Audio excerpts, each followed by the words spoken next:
watch this video, you'll be able to explain the 5 basic phases in curriculum development. Explain step-by-step of curriculum development based on the carry and carry model. There are so many development models that help curriculum workers on developing curriculum. In this video, we will discuss one development model that gives systematic design of instruction.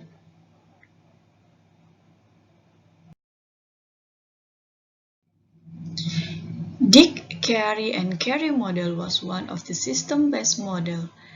This model gives a comprehensive systematic procedures on developing instructional. Basically, all development models were implement the ADDIE approach model with analysis, design, development, implementation, and evaluation process. So is Dick, carry, and carry model. Let's take a look on Dick, carry, and carry model as ADDIE model.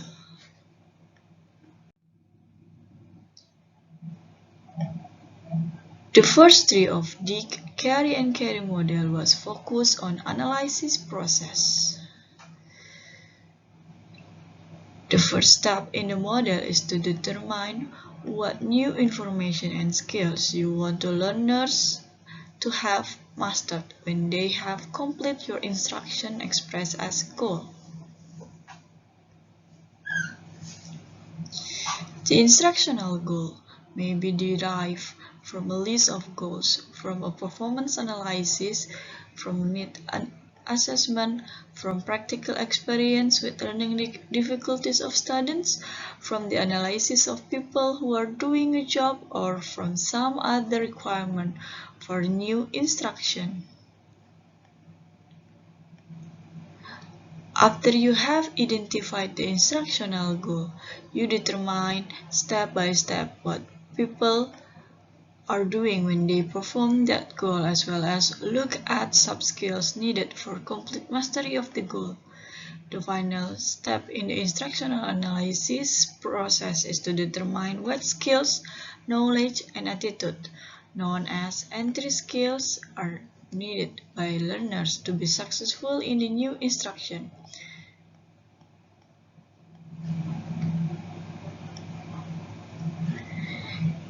In addition to analysis the instructional goal, there is parallel analysis of the learner, the context in which they learn the skills and the context in which they use them. Learners' current skills, preferences, and attitudes are determined along with characteristics of the instructional setting and the setting in which the skills will eventually be used. This crucial information shapes a number of the succeeding steps in the model, especially the instructional strategy.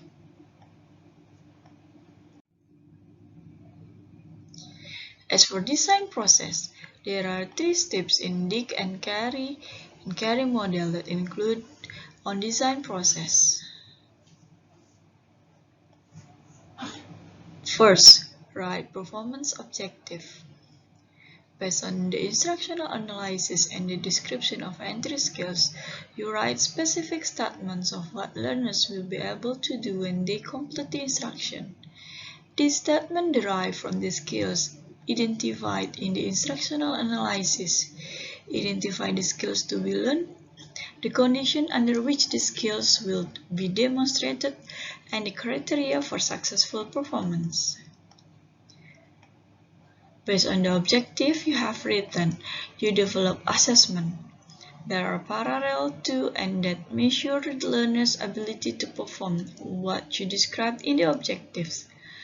Major emphasis is placed on relating the kind of skills described in the objective to the assessment requirements. The range of possible assessment for judging learning achievements of critical skills across times includes objective tests, live performance, measure of attitude formation, and portfolios that are collections of objective and alternative assessment. Develop instructional strategy. Based on information from the 5 preceding steps, a designer identifies a theoretically based strategy to use in the instruction to achieve the goal that emphasizes components to foster student learning. The strategy is based on current theories of learning and result of learning research. The characteristic of the media used to engage learners, contents to be taught, and the characteristic of the learners who participate in the instruction.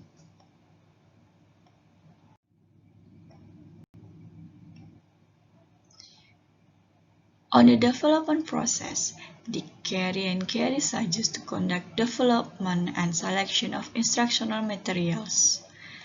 In this step, the instructional strategy is used to produce the instruction and typically includes guidance for learners, instructional materials, and assessment.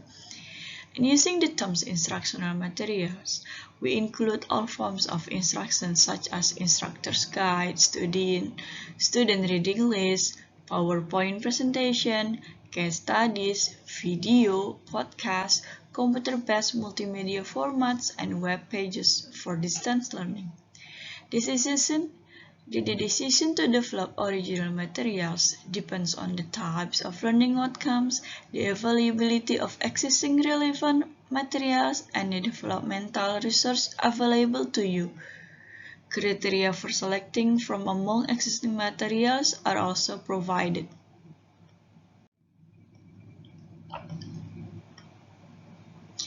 As for implementation process in Dick and Carey model, it is encompassed and disseminated among the stages of AD.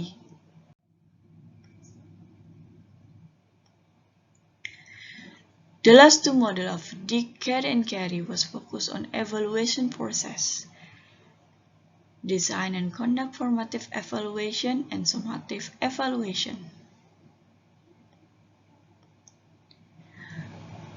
Formative evaluation.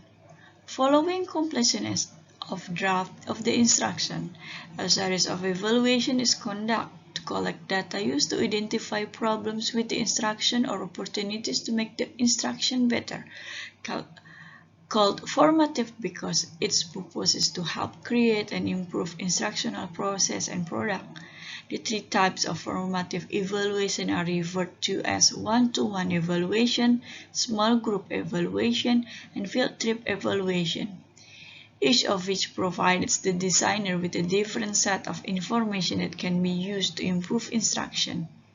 Similar techniques can be applied to the formative evaluation of existing materials or classroom instruction. Summative evaluation. Although summative evaluation is the culminating evaluation of the effectiveness of instruction, it generally is not part of the design process. It is an evaluation of the absolute or relative value of the instruction and occurs only after the instruction has been formatively evaluated and sufficiently revised to meet the standards of the designer.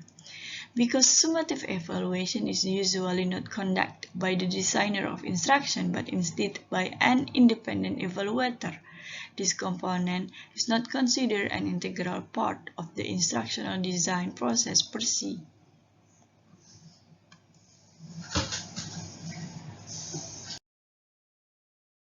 9 basic steps represent the procedures employed when using the system approach to design instruction. This set of procedures is referred to as a system approach because it is made up of interacting components that together produce instruction to satisfy needs expressed in a goal. Data are collected about the system effectiveness so that the final product can be improved until it reaches the desired quality level. Now that you have read about this model, you should consider several very important questions about its use. Discuss it in the forum group discussion Binus Maya.